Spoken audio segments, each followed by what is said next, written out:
Welcome to the Q Podcast. Q is about conversation. If we're really concerned about ending poverty, we've got to be more concerned about creating justice. Our cultural products as Christians need to both defy and resonate with the culture. And God's doing amazing things. His church is expanding, His church is growing. It's not what's the purpose of my life, it's what is the purpose that's been assigned. Stay curious, think well, advance good. This is Q.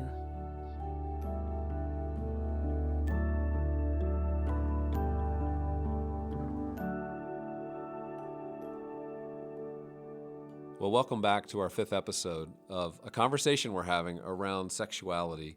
And it's one of those conversations that I know if you're just listening in right now, this is the first you're hearing it, you're jumping pretty deep into the weeds on a conversation that's been going on for several episodes. I'd encourage you to go back and listen to these other episodes because it really shapes and frames how we might think about something that's really become one of the most complex, difficult topics for Christians and people of faith to try to wrestle through and try to understand. And that's the point here with Q. We want to be a place where we can have these kinds of conversations. They're difficult. We don't pretend to have all of the answers, but certainly we feel like by providing you with different voices, letting you hear from people who have thought well about this, have done more research and studied this subject matter for more than maybe you or I have, it gives us an opportunity to learn, to listen, to be informed, and to start to shape and form what our opinions are. How are we going to live this out? How are we going to be faithful, in a culture that's constantly shifting, constantly changing?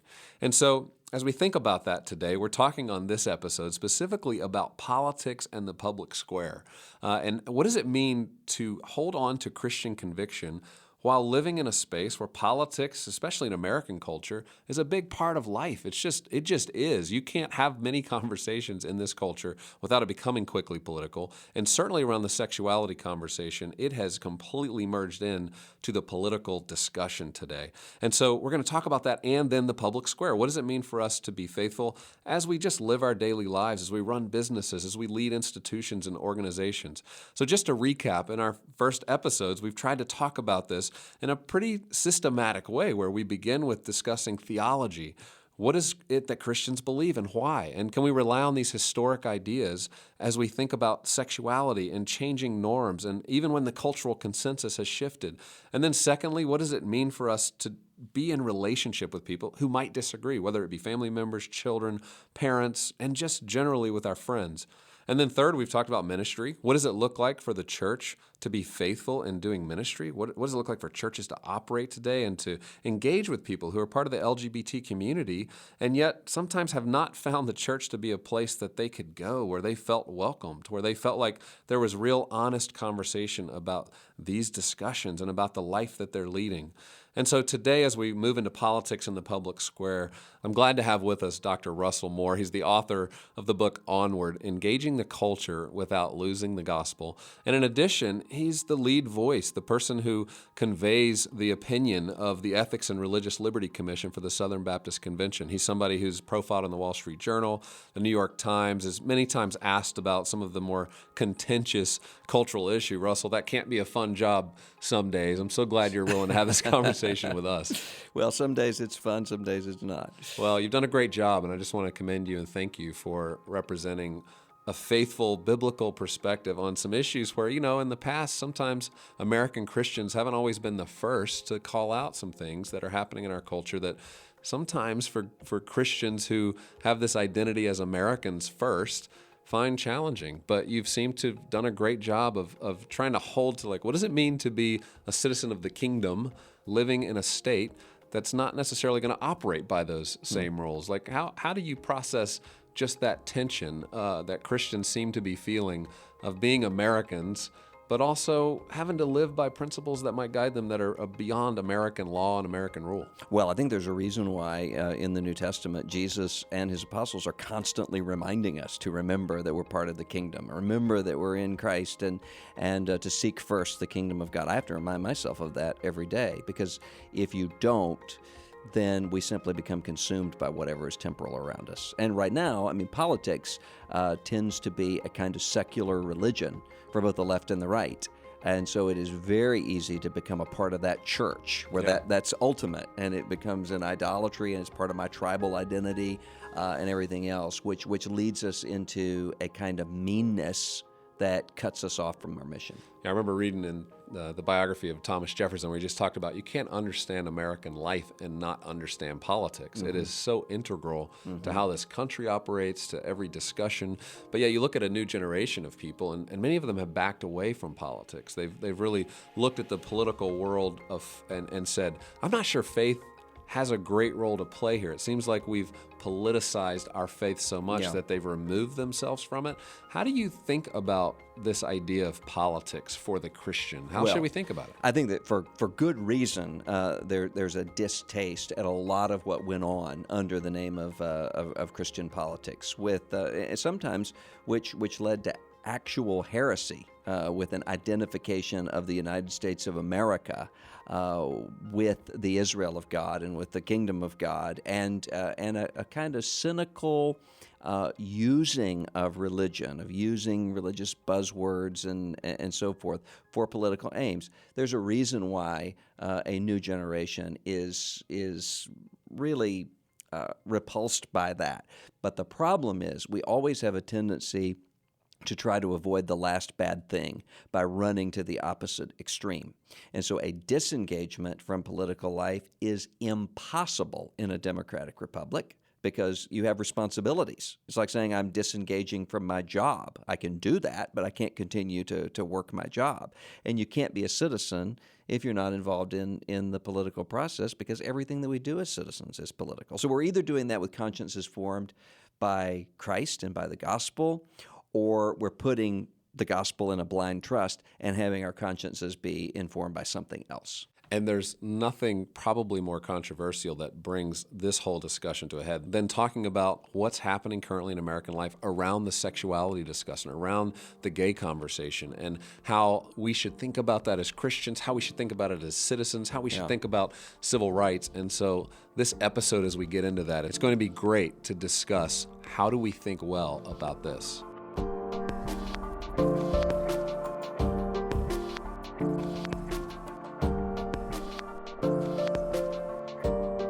As we continue our conversation here, I have Russell Moore with me, and we're talking about several things on this episode, politics in the public square, but there's four big things that I want to make sure we discuss today. First is the whole discussion around gay marriage, something that the Supreme Court has obviously ruled on nationwide. The second thing is, what is religious liberty all about? This discussion we've seen that seems to be competitive with the idea of gay rights. So what's going on there? How can we better understand that? Third, simple questions.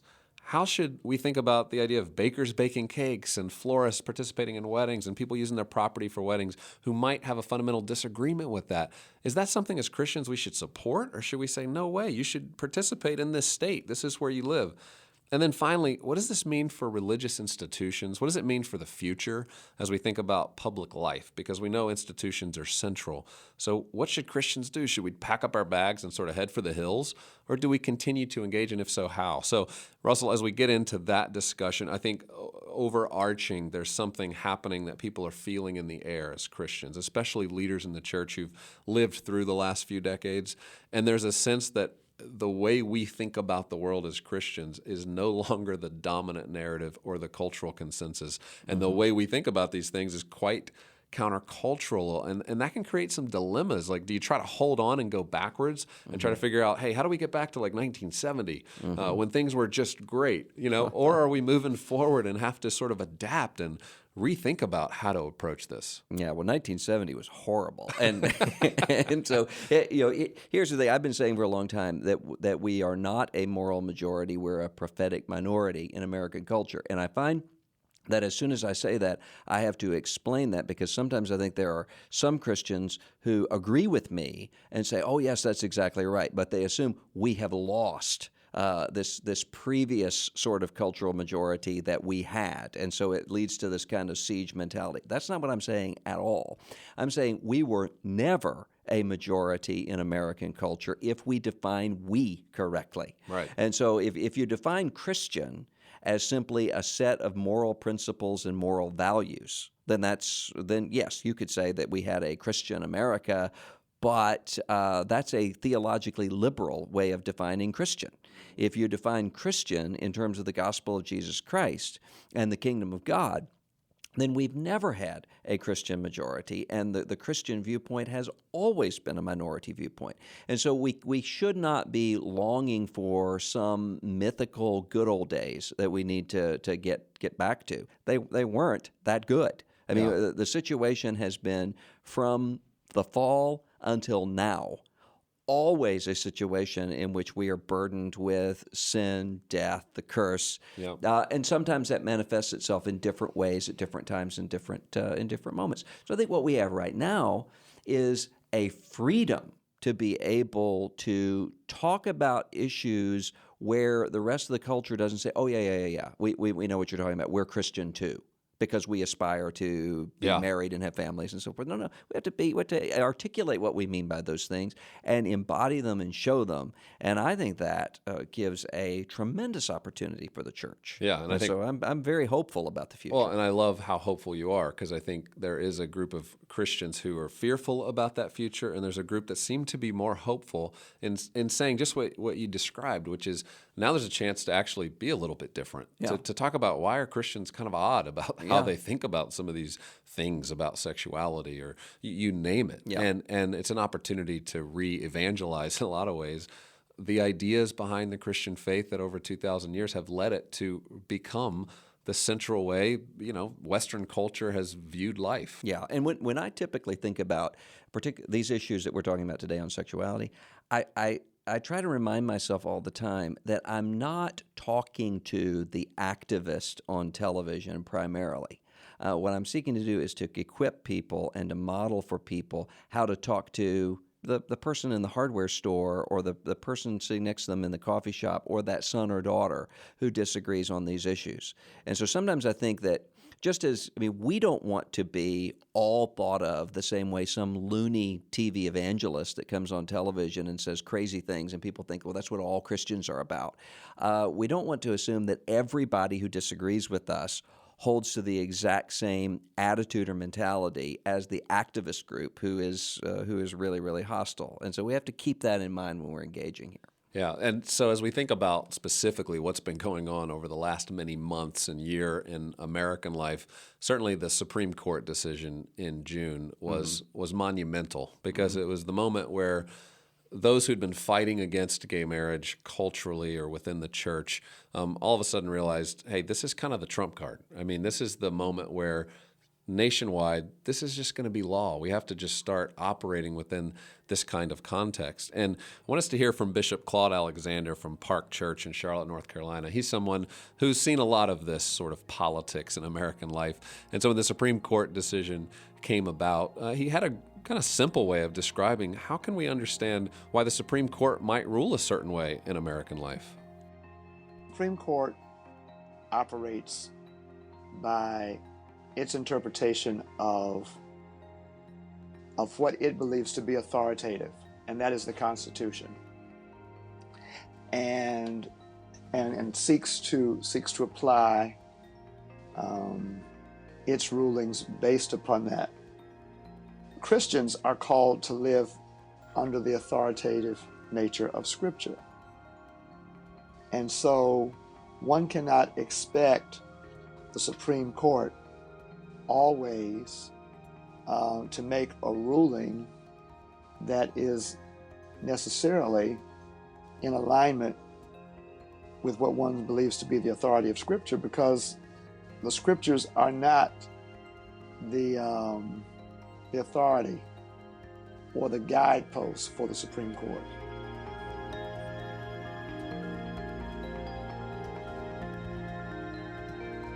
What Bishop Alexander is saying here, Russell, is pretty simple. I mean, I think it makes sense probably when you hear that. But for a lot of Christians, the Supreme Court decision was one of those moments where it was like, wow, we literally just lost this battle.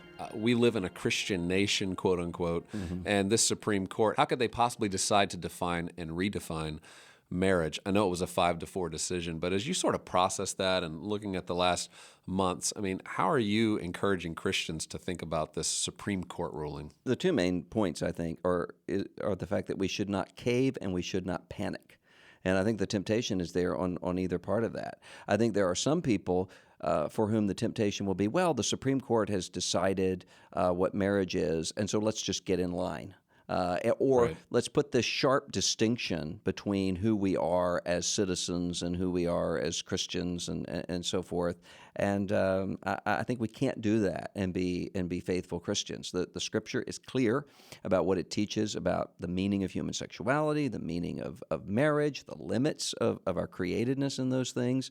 And so we have to be firm and stand with Christ on that, even if the culture turns against us. But we also shouldn't panic. I mean, the Supreme Court made a decision that I think is wrong, not only because of what I believe about the Bible, but also because of what I believe about the Constitution. I think it was wrong. But it's not the apocalypse. And the reason that I think that is because I really don't think that this vision of human sexuality that we see not only in that decision, but in just the general cultural framework of sexuality, whether heterosexual, homosexual, anything else, I don't think it can ultimately hold.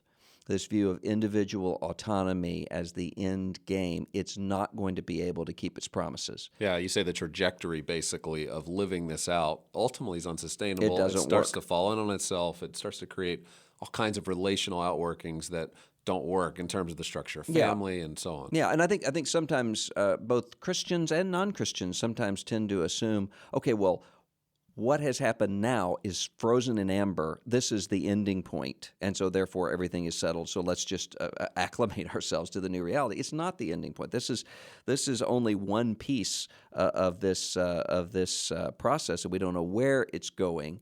But it doesn't enable people to be able to live out what they know to be true in terms of being created beings. But can it be problematic for Christians to just still advocate and fight against what has been a Supreme Court ruling and continue to bring that battle to bear of not adapting to what a ruling has been in federal law? And I know those are tough questions that have seemed to play out in a lot of religious liberty debates in the last year. Well, I think it would be wrong if you have Christians who are acting as though this can be easily turned back by a presidential election or two or something. No, I think that's exactly right. But it also is a mistake for Christians to say, okay, well, that's over with. And so our public advocacy on the nature of marriage and the nature of sexuality is over. And so let's now move to the question of religious liberty, because you then lose even the religious liberty argument. We're not suggesting that we hold to views that are irrational, unreasonable sorts of views. We're holding to a viewpoint that has reasons behind it. You may not agree with the reasons, but we have to articulate what those are in order to move forward. And I also think we're going to have to deal with people who are going to be asking, because I don't think what's going to happen is that we're going to see after the Supreme Court decision a booming of marriage, with marriage simply expanded out to include other sorts of relationships. I think what we're going to see is a further confusion of what marriage is and why we need it, which is something that's already been going on, has nothing to do with the LGBT issue, or not directly. Long before that, this was going on. And so we have to be the people who are articulating, okay, here's what marriage is and here's why it matters, not just for us, but also for you. Yeah, and in the simplest form, playing out 50 years post-sexual revolution sort of moments and decades, you're seeing the fruit of that. And what you're saying is it could take 50 years to sort of win back people asking this question about, am I really flourishing under this way of thinking? Is this really helping? That's right. And think about attitudes toward divorce. I mean, when the divorce revolution took place, the attitude that was there among the activist community and within popular culture is that divorce can be a liberating, self-actualizing experience. The kids will be all right. Kids are better off in families where there's divorce than they are in families where the parents aren't fulfilled with one another. Well, I mean, we're now 50 years or so out from that. Nobody believes that. Now, unfortunately, the reaction to that has gone in a negative direction, so that the way that kids who've come out of the divorce culture have tried to grapple with it is to say, I don't want to go through that again, so I'm not going to get married myself. That's a wrong reaction. but it's not the same sort of divorce as personal expression. Yeah, so there's a lot of unintended consequences that do come from policy, right? Yeah. This is why politics matters. We have to think well about it. We can't just avoid it, because these types of legal decisions, 30 years from now, as many times when you start to see, what did we do and how is it affecting society?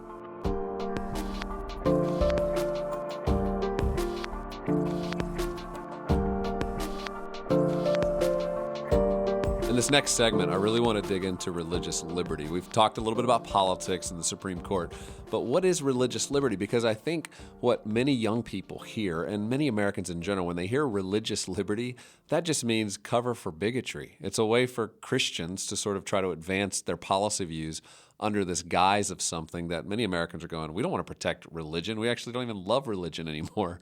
Why would we protect it? So I think it's helpful for us to get on the same page about what is religious freedom? What is this historic idea that keeps being referenced? And there's no one better than Stanley Carlson Thies. He's the founder and senior director of the Institutional Religious Freedom Alliance. This is the area he's worked on for so many decades. He's also helped serve presidents, he's helped serve congressmen and senators to better understand what is at stake here when we talk about religious freedom. And here's how he would define it.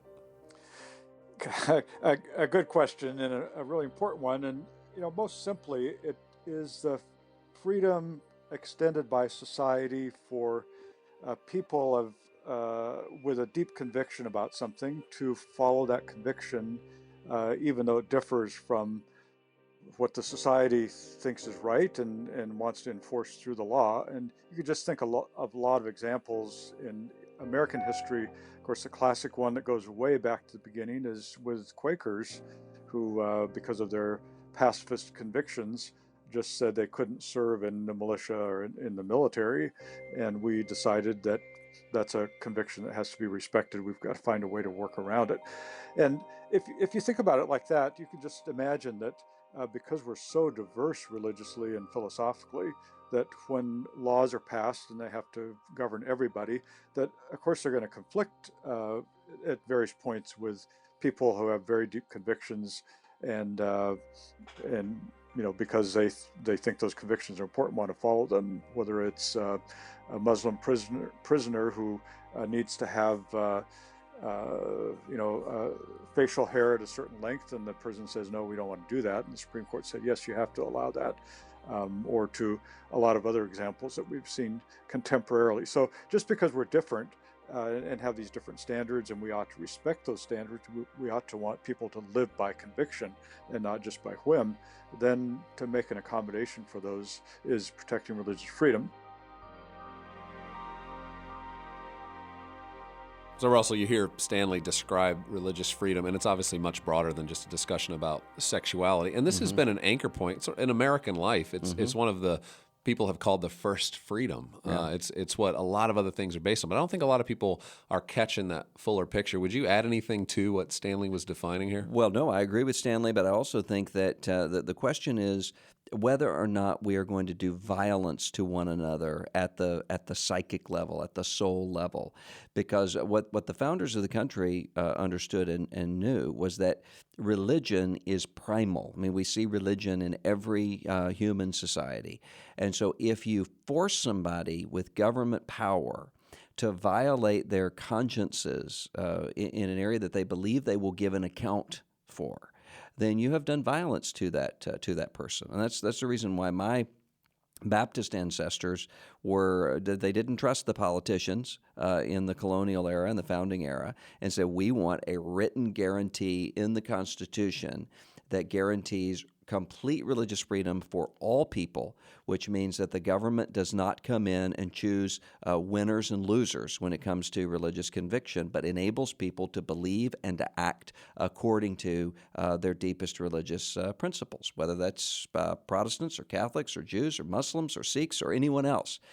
And that's an important part of religious pluralism, and it's an important part of the limit of the state. Because if you have a state that can restrict people's souls or what they believe to be their deepest religious convictions, then you have a state that can do anything. You have a state now that is setting itself up as essentially a god. Yeah, and we've seen some of these battles play out. It's referred to as RFRA, which refers to the laws that have been in place where there is a protection for religious freedom. But those seem to be coming in just direct conflict with new gay rights laws and the pursuit of those. But there's a mischaracterization of what Religious Freedom Restoration Act or acts do. They don't enable people to be able to discriminate, as people would say. I think the mentality that some people have is that a RFRA enables you to have a little card that you pull out and say, "Oh, I'm a Christian, or I'm a Muslim, or I'm an Orthodox Jew," and that means that I'm free from this law. That's not what a Religious Freedom Restoration Act does. All it does is to say that if the government is going to violate your religious liberty, and sometimes, as with any right, the government has to do that. And so I can't say, "Oh, I'm a Baptist, and that means that free cocaine and hookers for me all the time." No. There are laws that would prevent me from doing it. I can't have a human sacrifice and say my religious beliefs compel me to do that. What it means is that if the government is going to violate your religious liberty, they have to demonstrate why they have a compelling interest in doing it. Now, you're not going to have a human sacrifice because that's murdering someone else, and we have an interest in keeping that from happening. And why they have chosen the least restrictive route to get to that. Right. And so that's all it does. And all it means is that you have a day in court. And so the so-called freedom to discriminate sort of language just isn't accurately portraying this. Yeah, and unfortunately, though, that's how a lot of Americans do see this. The moment they hear the words religious freedom, it's how they think about it. Right. I want us to hear from a researcher who's done a lot of research throughout American life. It's a guy named Dee Alsop, and he's CEO of Heart and Mind Strategies, but he's been a part of a large study that talks about how Americans generally feel about religious freedom. And I wanted him to just describe for us what they're finding out. We live in a country that prizes religious freedom. It's amongst the highest of all the freedoms and rights that we feel are important to what makes us Americans. But what we find is that most people feel like those freedoms are protected just like they should be, and there's very little awareness around the need to protect religious freedom. And it's simply a fact that they just don't see those threats that are happening to some people in their lives. And so part of the issue is there's amongst the majority of Americans, they don't feel like there's any need to protect religious freedom. And if anything, there's a growing number of Americans who feel like people of faith are more part of the problem than part of a solution. I just want to pause for a second, because what Dee's citing here is that Americans actually do care about religious freedom. They think it's central and important to American life. That the difference is they just don't think it's under threat. They don't really think it's that big of a deal, the things that are happening right now that are being cited as incursions against religious freedom. Let's hear what else he has to say. And in fact, there's a number of things when we try to ask people, why are they part of the problem, that make us concerned. In particular, a good number of people think that people of faith are part of the problem because of their being so extremist in the way they express themselves and the way they engage with others in society. And it didn't take us too much further kind of probing into, well, in what ways are people of faith being extreme? And it kind of boils down to two things. The most significant is attitudes on relating to same-sex marriage and to homosexuality. And a series of questions we asked show that the majority of Americans, like 60% and higher, believe that people of faith's attitudes on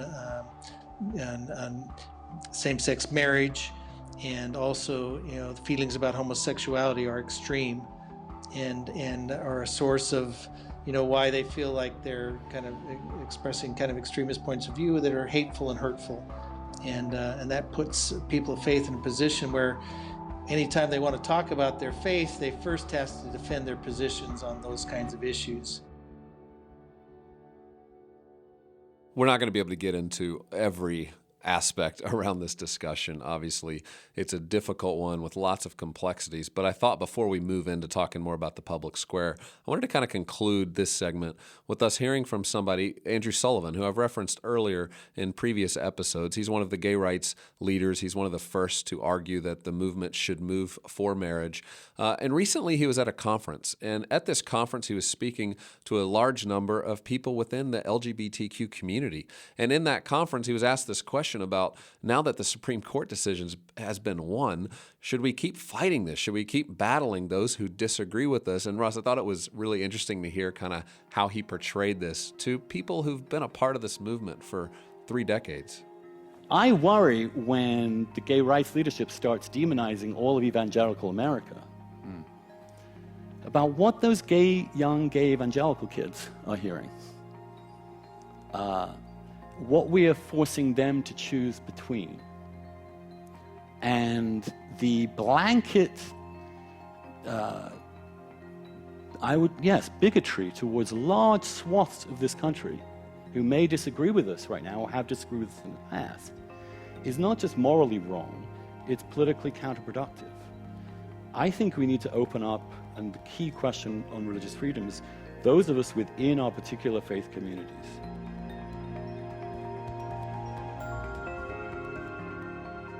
Well, I think the problem here is that there is a mentality sometimes on the gay rights side and sometimes on the conservative Christian side that this is an onward, upward movement, and that everyone is going to be simply left behind.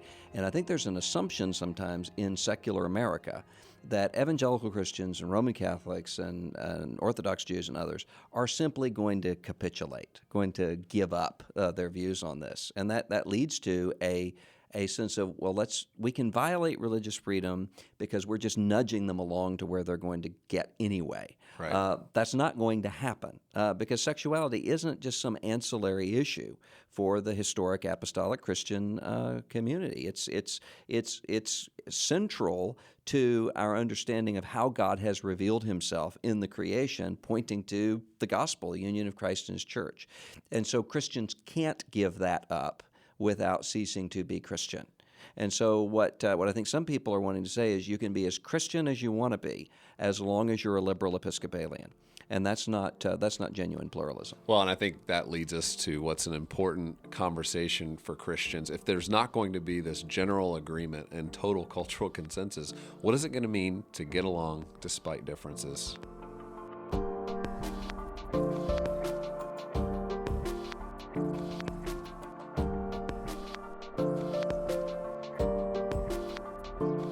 So this is the challenge. How do we live in a pluralistic culture, a culture where there's going to be multiple beliefs, people of different faiths, no faith at all, having to come together and share a public square? You know, shouldn't there be rules to that? Is that not what our government's job is to sort of create the rules and then we all just need to follow them? I think those are some of the dilemmas. And we ask Os Guinness, who's a social critic and an author who's written many great books that really help us understand the idea of pluralism. How should Christians think about this? What's the future of religious freedom? He's not a natural-born American. He's somebody who was born in China and grew up there and has lived in England and has had multiple global experiences. And so I love hearing Os just share with us a little bit about this idea of pluralization.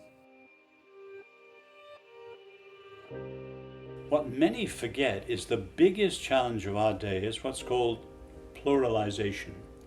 The way at the heart of our modern world, endless choice, endless change, and there are more people with different lifestyles, worldviews, sexual orientations, you name it, than ever before in history. Now, this has happened because of travel and the media and the mass movement of peoples. We have all this pluralism, all the differences. And a lot of Christians are confused. Some of them are capitulated, false views of tolerance and so on. Others have gone the other way and been harsher than ever about the exclusiveness of faith. So we should be able to recognize all the differences are there. That is a fact. Pluralism as a social fact is just there.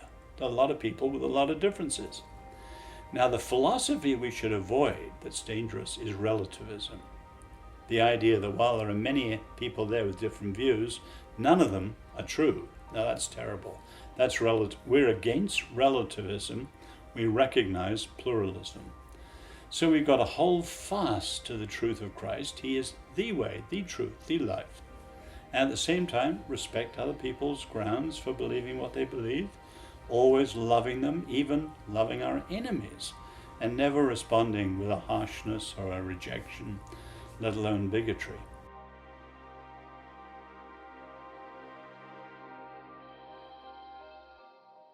So in this discussion around how are we going to coexist in a public square where we all share the same rules but are supposed to live with conviction, our religious freedom should be expressed, what are we to do? And I think some of the court cases we're seeing start to play this out, and they're generated by this conflict between religious freedom and the LGBT desire for full acceptance and inclusion in society. And one of those comes down to like baking cakes. I mean, we've seen like literally around gay weddings, this idea of should a florist participate in a wedding? Should a baker bake a cake?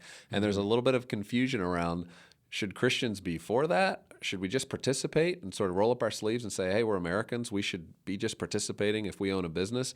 Or should we sort of step back? What do you think about that? Well, I mean, sometimes people caricature this view as, well, why don't the Christians just bake the cakes? And if I were in that situation, I would just bake the cake. That's the wrong question to ask. It's akin to saying, well, why don't these Quakers just fight in the wars? If I were drafted, I would just go and fight. Well, that's not the question. I mean, the Apostle Paul says in Romans 12 through 14, talking about how we live together even within the body of Christ, we don't bind one another's consciences so that what does not come from faith is sin. And so if one is convinced that something is a sin, he should not do it. Because that would be sinning. So when you look at these issues such as baking cakes or providing flowers or wedding photography, on the one hand, those things can mean multiple different things. So there's one situation I know where someone simply has wedding cakes available. They're done. They're there. Whoever comes, get your wedding cake and go. I know another situation where a wedding photographer is going in. He's taking married couples and he's putting them. He's having to use his creative expression in order to put them in poses and to celebrate the wedding. He feels as though it would be violating his conscience to do that for a wedding that he believes to be sinful. Yeah. Well, we can argue about whether or not he's right or wrong. What we shouldn't have is the government coming in and compelling him to act according to his conscience or else finding him out of existence. Yeah, so the Christians might disagree on this, like even missionally, some might say, hey, I want to bake the cake for the wedding because I think that's the best demonstration of love I could do for my gay neighbor, so I want to participate. Others might say, look, I can't participate. This is a violation of my conscience. Your point is Christians might disagree on that missiologically, but there shouldn't be any disagreement about whether the government has a right in our country to actually establish something that forces them to participate. I think there are some things that would clearly be an endorsement of something that is outside of a Christian sexual ethic, and the church would have a responsibility to say, no, you can't do that. There are going to be other things where we have differences of conscience as to whether, well, what are you doing? Am I simply serving a friend with food, or am I helping to celebrate a wedding? And we agree to disagree on that. What we don't want is a government that is empowered to punish heretics, which is essentially what we're seeing right now. Well, Rod Dreher, who's the senior editor at the American Conservative and has written a lot around this discussion, we asked him a little bit to reflect on this concept of baking cakes and what this looks like for American life in the days ahead. And here's what he had to say. I believe that as a general rule, you should participate in the marketplace by the rules of the marketplace. But what would the clashes have come not in the pizzeria owner who refuses to serve a gay customer, but when the particular business is required to participate in something they consider to be expressive conduct. And things have not gone well for conservative Christians on this front. Personally, I think that I don't have a firm rule on that. I may not be able to participate if I were asked as a writer, example, to write a wedding speech or something like that for a same-sex friend. I couldn't do it. If I were asked to bake a cake for my gay neighbors to celebrate one of their birthdays, I could happily do that. It's a matter of expression. But I think that every Christian is going to have to come up with his or her own, what is the bright line. And I think Rod represents exactly what we were just discussing. There's like different ways to think about it, but he's sort of signaling like the future here looks like the government is going to be trying to make more determinations around that. And those battles, those court battles, all those things lie ahead. Russell, I'd love for you to reflect on what could this mean for religious institutions? I think there's a lot of concerns. We think about colleges. I think of Gordon College. President Michael Lindsay over the last couple of years has had to deal with some of this stirring up at the institutional level, where they're a Christian institution who's trying to practice and implement Christian practice on their campus. And when that comes in conflict with the law, a lot of things start to stir up. And do you see a future where this should be of great concern to Christians? It should be of concern, and we should be prepared for some skirmishes here, because the fundamental question is whether or not Christian and Jewish and Muslim and other organizations are going to be allowed to be Christian or Jewish or Muslim or what have you.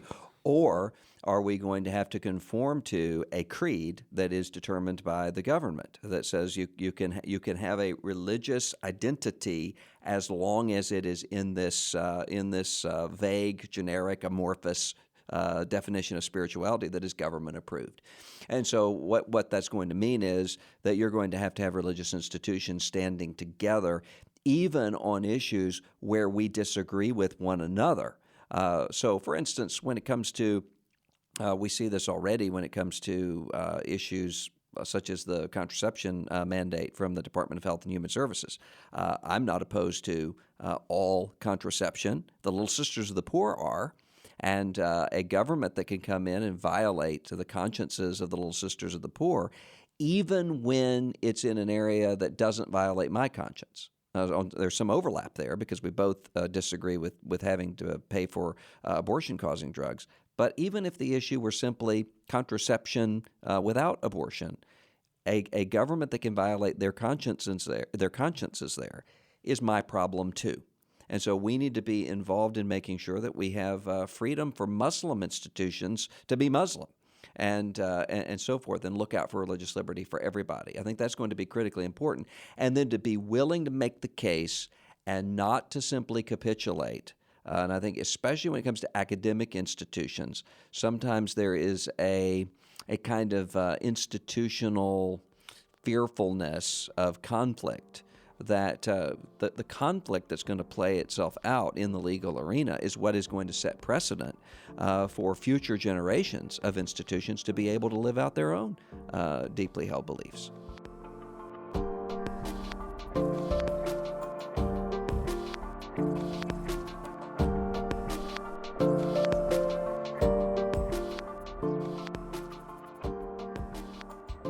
As we conclude this episode, I think I've been encouraged to just hear your thoughts, Russell. I mean, you're dealing with topics every day at this intersection of religion and politics. That can't be fun. That's the thing nobody's supposed to ever talk about, right? Yeah. But you live with that every day. Yeah. I think what I'm learning from this conversation is this is going to continue to be complex, but there's a way to walk forward and hold these things in tension. What final thoughts would you have for listeners about the days ahead, how to walk forward, how to walk onward, the title of your book, and think well about this? Well, I think as we hold to our convictions, I think we have to do so the way the Bible tells us to do it, with kindness, which means we don't caricature people. We actually understand not only what people believe, but why they believe those things. And that's the wisdom that is going to be necessary to be able to persuade people. And also to know that persuasion typically doesn't happen in a 20-minute session where the other side just simply says, okay, you're right. It typically happens over a long period of time as people are building relationships. We need to be the people who are willing to do that. Well, it was interesting in the research we cited earlier, Dee Alsop from Hearts and Minds Research. In that study, one of the things that became really clear is that 95% of Americans agree on something. And this is shocking, right, that Americans agree on something? Well, the thing that they agree on is that those on the polarized edges of most of our political debates and areas of disagreement culturally are getting all the airtime, and that those who are in the middle, who want to get along, who want to find ways to discuss these things that are difficult. I mean, even the series that we're doing, it's been difficult to engage in some of the tough edges of a conversation that many people would quickly brand or label or call into question. And we've tried to do that well, but I think there's more we can learn about how we're going to get along despite these differences. And the research actually laid out from the people who participated, what would it look like for us to start to find ways back together where even if we might disagree on these topics, we can learn how to get along. I want us to hear Dee describe for us these 3 steps, essentially, to how you do this. There's actually a lot of areas to be hopeful. Most significantly, we found a pretty clear approach that people of faith can take to re-engage in the conversations with friends and neighbors that gets them out of the box of defending extremist positions and gets them into a place where people are very interested in hearing what they have to say. In fact, we found that there's 3 simple things that I as a person of faith or you as a person of faith can do that will triple people's interest in wanting to listen and engage in a conversation with me. And the interesting thing about those 3 things is they have nothing to do about a position or a stance or a specific message on any issue. They're more having to do with the tone and tenor with which I engage them. And the most important thing you can do is reflect the fact that everybody deserves respect and love, and we should treat other people as we want to be treated. The golden rule. Stating that changes the way they see people of faith. Secondly is simply expressing that I've thought carefully about this, and so rather than repeating a dogmatic point of doctrine by a church, you say, I've thought about this, and here's what I believe. So they're not arguing about your church, but they're having to show respect and tolerance for you and your belief. And then the third thing that you can do is simply say, I'm interested in hearing what you have to think. And when you put those 3 things together, golden rule, I've been thoughtful, and what do you think about this? People's willingness to listen to you triples. And that is more significant than a change that I see in terms of what you can do than just about any issue I've ever looked at. So there's a real insight in terms of what we as people of faith can do to get back in the conversation rather than stepping aside and letting our society move on without us. And that's kind of the point here. I mean, we want to have better conversations. We know some of these conversations and topics, not just the discussion around sexuality, but on all kinds of issues in our culture, constantly try to divide people. And that's not the way forward. That's not the way to have a flourishing society or a place where all people can be respected, but they can still engage in robust dialogue. And so I love these points that Dee makes, and I think while they can seem overly simplistic, they actually give us a good track to run on. I think we should all be encouraged that there is a way forward. To those of you who've been listening through this entire series with us, thank you for being a part of this. I know it's probably not been easy. It's been a bit of a roller coaster, hearing a lot of different opinions, people you disagree with, and I hope it's challenged you in the same way it's challenged me to continue digging in, to continue learning.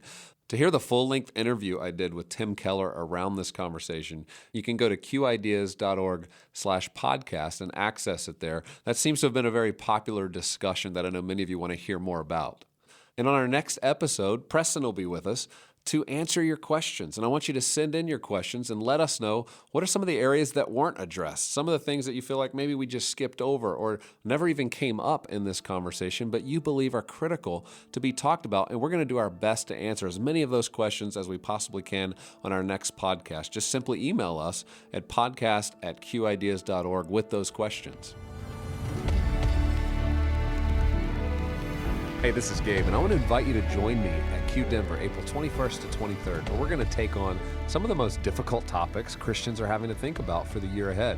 From the election taking place in 2016, to the legalization of marijuana, to discussions about euthanasia, to the surveillance state that we now live in, terrorism, gun control. All of the hot topics that you're hearing about in the news and in our culture, Q will do our best to address and provide multiple experiences where you get out into the beautiful city of Denver, as well as learn alongside other peers who are trying to consider and grapple with these difficult topics. I hope you'll join us there. Go to qideas.org/Denver to see more information about this event.